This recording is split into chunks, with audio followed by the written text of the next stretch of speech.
Good morning, good morning. Not financial advice, just for entertainment.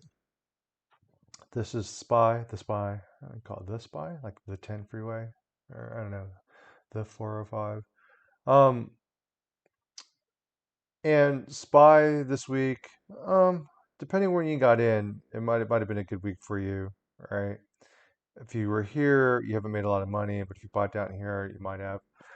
Um, Last couple days have been pretty fire, and so I'm thinking maybe tomorrow there might be a sell-off. Yesterday, end of day, there was a bit of a sell-off right around here, right? Um, Possibly could repeat today. I don't know. I'm not like I'm learning like everybody else. I'm not a great technical trader. One thing I admire about traders is that they just see what's in front of them. They don't make any um, predetermined ideas. They don't need bias, right? Whatever the action is given them, they go long, they go short, or they don't trade if the market's too choppy and they can't get a good signal. And I don't want to necessarily force myself to trade. It's just that I have this feeling, and my feelings are usually wrong, is that maybe tomorrow there could be some sort of a sell-off, and or even later today, people take profits. A lot of people are spooked. Yesterday, the drop seemed like it was because of some reported attack on an American military ship. There it goes. And so the like people are looking for a reason, right? Just like sometimes employers are looking for a reason to fire you, right? They just so there are people who just need a reason to sell because people are like, I made so much money. I personally haven't, but I haven't been buying like Nvidia and stuff like that. Um, Made a lot of money. It's like stay in, stay out. And so going into the weekend, maybe they don't want to hold something over the weekend, right? Weekends are kind of dangerous because something could happen and it could be bad news. Okay, so having said all that, here is the options for SPY for tomorrow. People bag on Robinhood. I get it, right? And the thing about SPY options is that they close 15 minutes after the market closes, from what I recall. And so even though the market closes officially, it still can be traded um, up to 15 minutes after. I have heard stories of people getting wrecked at the end, put sellers who thought they got away with it, and then later, the next 15 minutes after the market's closed, they got assigned or whatever.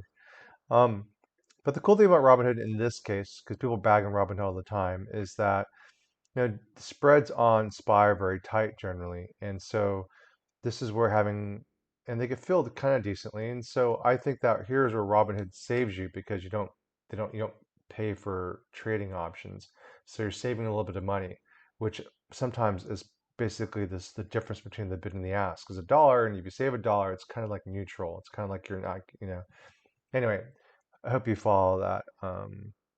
I can try to articulate it better, but so I'm not going to just go straight short and buy, like the 510 for 47 cents or $47 and just see what happens. I'd like to possibly, well, I'm still debating. I'd like to maybe buy something closer to the strike, right? Something like maybe the 513, the 512. That'll cost 25 cents. I don't expect it to, even if it like drops below 512, I don't expect to get the whole dollar, right, between the 513 and the 512. But this is going to cost 12, I think about 30 cents almost, to 29 cents. So, but it'll pay 3 to 1 or, even 2 to 1, but it's controlled risk, right? It's not going to be,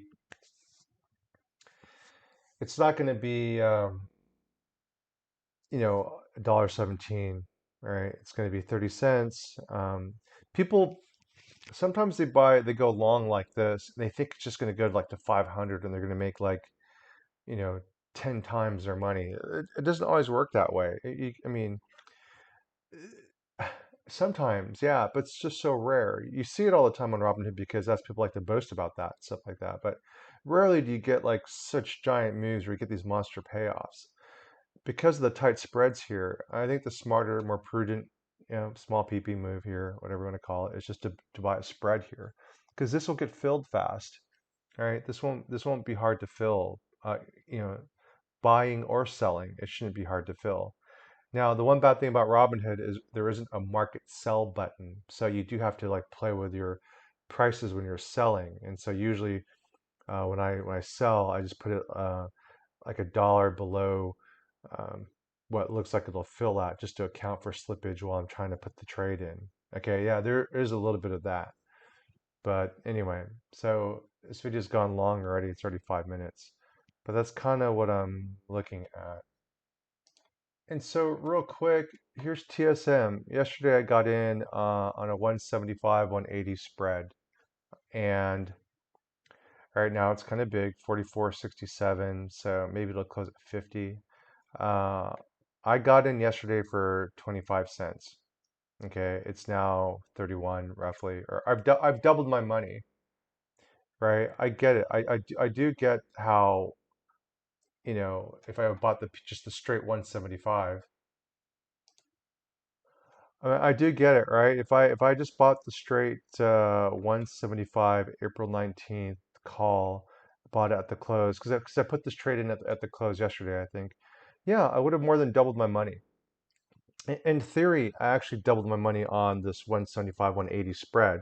I could have just bought five or six of these, debit spreads. Um, I mean, I get that, right? But at the same time, it's about risk management and capital management. And once again, my long-term goals are to have passive income, and it's not necessarily to just trade options on various bets. Now, the smart move is for me to sell this today before the close because apparently once a month TSM releases sales information. So tomorrow, possibly coupled with a red day in the market and possibly bad news, possibly, just saying possibly, it could, destroy some of my profits. I have another 3 hours or 2.5 hours to think about it, and maybe I'll close out today. But I'm just showing you how, um, you know, you can make money with debit spreads also.